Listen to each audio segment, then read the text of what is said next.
이주민들의 다양한 시선을 통해 차별이 아닌 차이를 바라보고 인정하는 다수 의견 시간입니다. 3월 8일은 세계 여성의 날입니다. 대부분의 아시아 국가에서는 이 날을 기념하면서 여성의 인권에 대해 다시 한번 생각해 본다 하는데요. 오늘 다수 의견에서는 세계 여성의 날을 맞이해서 몽골과 베트남 결혼 이주 여성 패널 한 분씩 모시고 자신의 어머니에 대한 이야기 들어보려 합니다. 어머니의 삶과 현재 우리의 삶을 통해 각국 여성 인권의 공통점과 차이점도 함께 이야기 나눠볼게요. 오늘 이주 여성 패널 두 분 나오셨습니다. 안녕하세요. 안녕하세요. 네, 제가 앞서 3월 8일이 세계 여성의 날이라고 소개를 했는데 각자 나라에서는 이 날이 어떤 날인지 소개 부탁드립니다. 네. 예, 몽골에서는 3월 8일 날이 세계 여성의 날이라고 이제 기념을 하고 있는데요. 네. 이 나라는 말 그대로 이제 여성을 존중하고 여성을 좀 호강시키는 이런 날이라고 생각하면 됩니다. 이 나라는 이제 어머님이나 부인, 딸한테 선물을 주기도 하고 또 맛있는 음식을 이제 대접하기도 하고 또 다른 이제 단체나 그런 회사 같은 데서는 우수한 여성들에게 상을 내려주기도 하고 말 그대로 이제 여성한테 모든 걸 이제 바치는 그런 날이라고 생각하면 됩니다. 네, 굉장히 큰 행사네요. 네, 그렇죠. 네. 베트남은 어떤가요? 네, 베트남에서도 베트남 여성날은 두 번이나 있습니다. 3월 8일 날 세계 여성의 날과 10월 20일 날 베트남 여성의 날이 있습니다. 이 날에는 그 여성들이 뭐 대접과 존중을 받을 수 있는 날입니다. 네. 뭐 보통 그 남자들이 주변에 있는 여성, 뭐 어머님, 아내, 뭐 딸, 뭐 그 동료 그 직원들한테 선물이나 꽃다발을 드리고 뭐 가정에서는 뭐 직접 요리해가지고 같이 식사하기도 하고 뭐 유아 가지는 돈 벌주기도 도와주기도 합니다. 네. 두 나라에서 다 굉장히 큰 기념일인데 한국에서는 딱히 챙기지 않는 날이어서 좀 아쉬운 부분도 있을 것 같아요. 네, 그렇죠. 저희 나라에서는 좀 이렇게 존중을 받고 뭐 선물도 받고 그러는데 여기 오니까 그냥 지나가더라고요. 뭐 여성의 날하고 그냥 뉴스에서만 그냥 접하고 그냥 마니까 좀 서운하기도 하고 그런데 그래서 이제 오래 살다 보니까 한국은 이제 그런 걸 안 나는 그런 문화 차이인갑다 하고 그래 넘어가는 거죠. 네.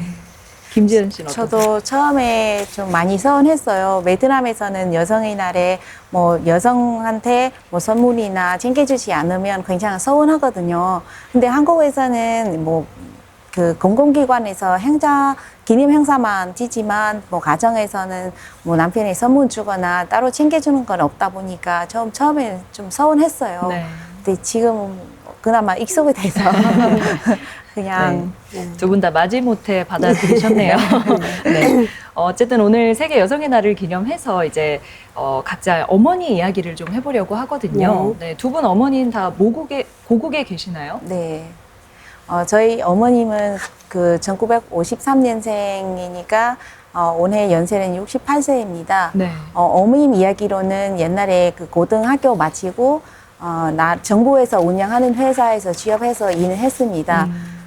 그래서 48세 돼서 엄마가 조기 퇴직해서 그때 제가 중학교 3학년이거든요. 네, 조기 퇴직해서 바로 뭐 집에서 가만히 있는 분 아니라서 좀 활발하신 분이에요. 네. 그래서 바로 떡 장사 시작했습니다. 아마 제가 한국에 오기 전까지는 떡 장사 했습니다. 그 자랑한 건 아니지만 어머님은 사회생활뿐만 아니라 가정에서 굉장히 훌륭하신 분입니다. 뭐 저는 뭐 중학교까지는 학원 다니지 않고 집에서 엄마 공부 가르쳐 줬습니다. 네. 굉장히 똑똑한 어머니셨네요. 네. 수미아 씨 어머니는 어떤 예, 분이신가요? 저희 어머님은 55년생이시고요. 현재 연세는 이제 66세 되십니다. 예. 우리 어머니 현자분들이 많아서 구남매 중에 이제 맏딸인데요. 네. 예. 그럼에도 불구하고 우리 어머님은 뭐 고등학교는 물론이고 네. 공립고 교육대학교 4학년 대학교를 나오셨어요. 와, 네네. 그래서 이제 시골에 그 고향 지구를 해서 종합학교에서 이제 국어 선생님을 하셨거든요. 아, 교사세요? 네.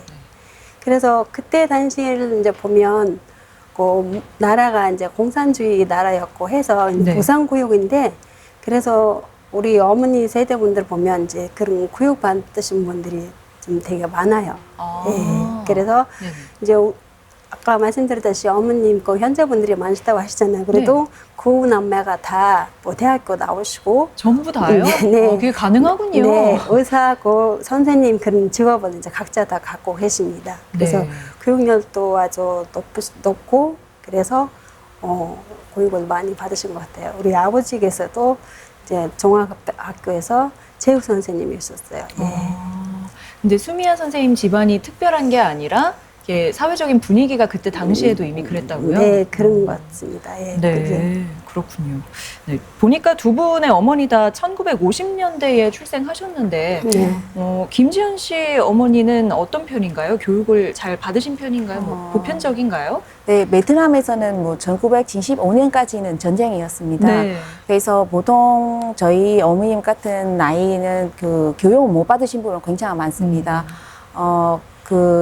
지금의 주변에 보니까 베트남어 못 쓰는 분들이 또 굉장히 많거든요. 아, 지금 어머니 연세. 네네, 어머님 그 1950년대에서 태어난 분들은 근데 어머님은 고등학교까지 나오는 거는 굉장히 교육 수준이 높은 편입니다. 베트남에서는. 네네. 그럼 이번에는 몽골과 베트남 현재의 그 일반적인 여성 인권에 대해서 이야기를 나눠볼까 하거든요. 지금의 여성 인권 수준은 어느 정도인가요? 저희 베트남에서 1945년 이전에는 유교 사상에 크게 영향을 받아서 그 남존 여비 현상이 좀 심각했습니다. 그러나 1945년 독립한 이후는 여성의 기본 권리 보장법 만들기 시작했고 그때부터 여성의 권리에 조금 관심을 많이 가져갔습니다. 네. 뭐 보통 헌법에 보면 그 여성은 모든 면에서 남성과 동등한 권리 가진다. 뭐 여성의 존엄성을 침해하거나 뭐 남녀의 불평등하는 모든 행위가 금지하다는 그 내용도 많이 나와 있습니다. 네. 현재 베트남 정부에서는 또 뭐 남녀의 평등, 뭐 여성의 인권 증진하기 위해서 많은 노력하고 있고 또 베트남 여성들이 뭐 사회 정치에 그 참여 비율은 많이 증가하고 있습니다. 현재 베트남 국회의 여성 그 회원 비율은 26.72% 차지되어 있고 세계 그 가장 높은 그 비율입니다. 네. 네, 그 여성들이 또 자기 그 서서히 자기 그 권리를 주장하고 있고 그런 반면에 자기 어떤 권리 어떤 보장을 받을 수 있는지 모르는 사람도 굉장히 많이 있습니다. 그런 면이 있고 또 반면에 그 자기 어떤 권리에 받을 수 있는지 모르는 사람은 굉장히 많습니다. 뭐 예를 들면 그 가정 폭력 일어나거나 뭐 성희롱, 뭐 성폭행에 당했을 때 여성들이 뭐 사회 문제 아닌 개인 문제다. 여성이 잘못했기 때문에 그런 일이 생긴다. 그런 생각하신 분 많이 있습니다. 네. 그럼 그 여성 권리 보장법이 생긴 지는 뭐 오래야 70 몇 년 됐지만, 됐어도 네. 개인적으로 느끼는 거는 또 격차가 있나 보네요. 네, 그러니까 그 여성 권리 보장법은 오래전부터는 생기긴 하지만 이게 시행이나 뭐 구체적인 그런 그 정책이라든지 그런 활동은 많지 않아서 그래서 여성들이 그런 한 인식이 좀 많이 부족합니다. 제가 봤을 때 앞으로 여성의 그 인권에 대한 그런 인식 교육은 필요하다고 생각합니다.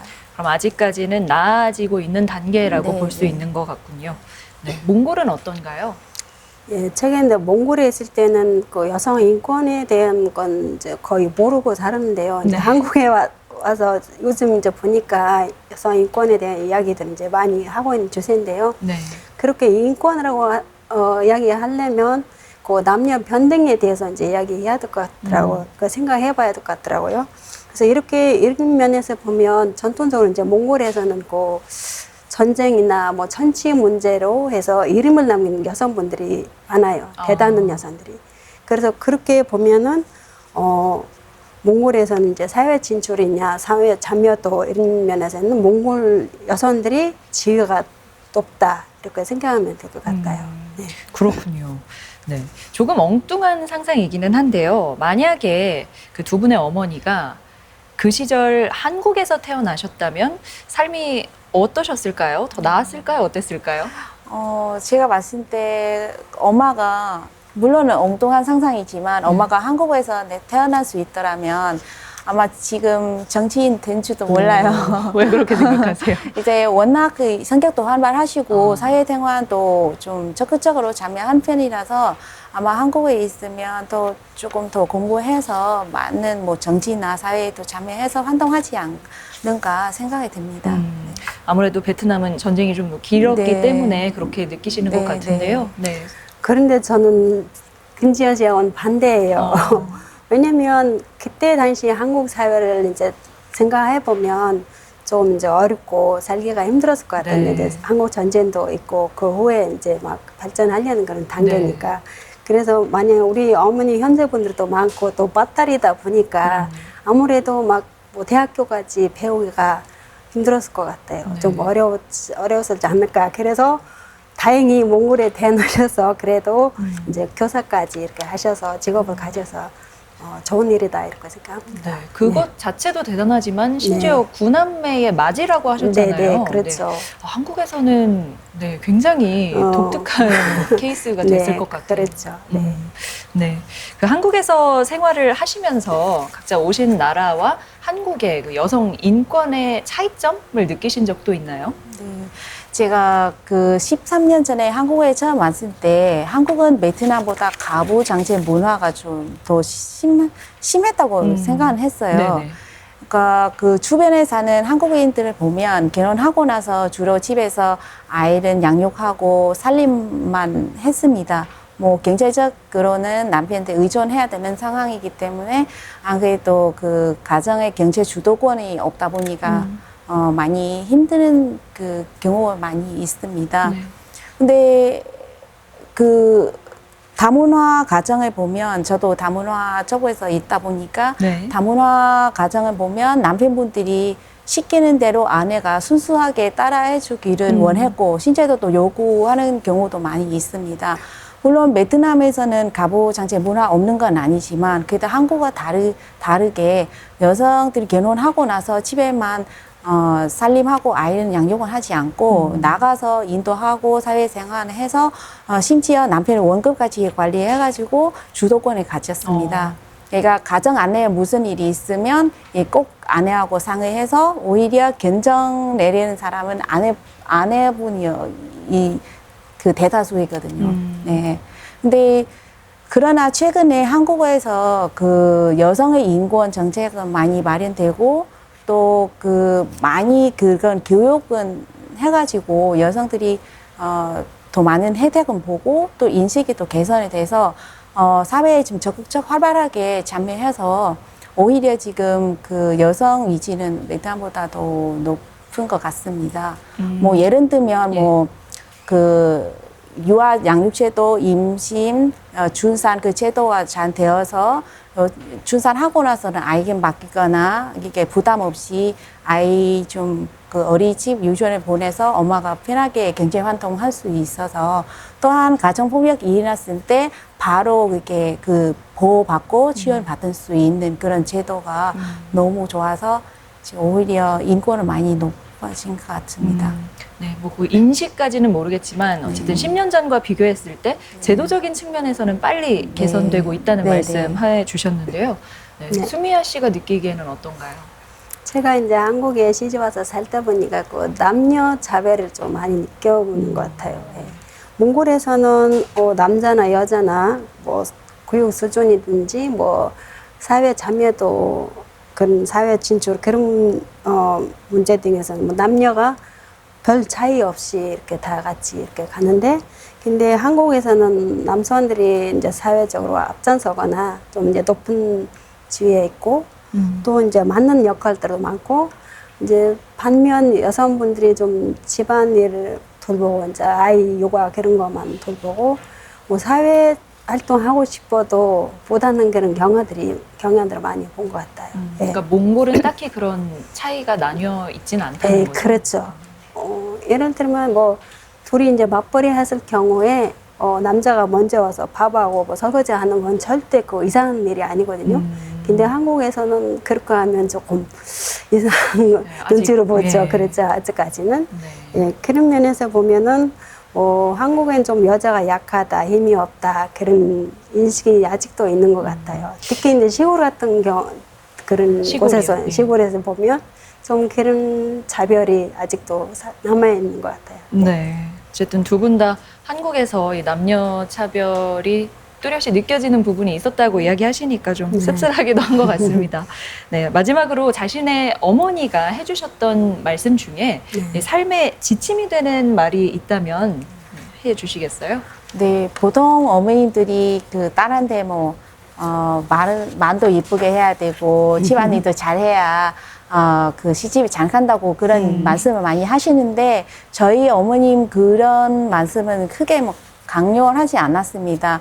오히려 어머님은 뭐, 여성은 뭐, 마음만 먹으면, 뭘 하는 일이 없다. 그런 얘기 하거든요. 또 시집에 가면, 집에서 아이만 키우지 말고 또 나가서 일도 하고, 사회생활을 해야 더 건강하게 살 수 있다. 그런 말씀을 오히려 더 강조를 하셨습니다. 네. 저희 어머님 이제 직업상 교육자 분이시기 때문에 그 공부하는 거 그런 자기 교육열이 이제 아주 높으셨어요. 네. 그래서 저를 이제 학교 입학하기 전에도 이렇게 알파벳을 떼고 뭐 책 읽히는 거 그런 것도 많이 시켜주시고요. 그리고 이제 여자는 뭐든지 배우고 이제 사회로 나가야 한다. 또 돈을 벌어야 한다. 이런 개념을 갖고 계셨어요. 그래서 제가 이제 엄마 소원대로 대학교까지 나오는데 네. 하지만 이제 한국에 시집 오는 바람에 그 일을 이제 못 하거든요. 그 선생님 일을 못 했는데 엄마가 제일 아쉬워하시고 이제 안타까워 하시더라고요. 근데 하지만 이제 나중에 제가 아이들을 키우면서 그 보육교사 공부해서 이제 그거 활동을 했는데 네. 제일 좋아하시더라고요. 저희 엄마 기뻐하시고. 딸이 아무래도 이제 단신 이어서 그 일을 하시기를 많이 원하시던 것 같아요. 그래서 지금은 이제 제가 아무래도 여러 가지 활동하고 있으니까 되게 이제 만족하시고 네. 좋아하시더라고요. 네. 아, 두 분 다 상당히 진취적이고 멋진 어머니가 계시네요. 네, 부럽습니다. 네, 두 분 말씀 들으면서 그 여성의 인권과 위치에 대해서 다시 한번 생각해보는 계기가 되었길 바랍니다. 오늘 말씀 주신 분들 고맙습니다. 네, 고맙습니다.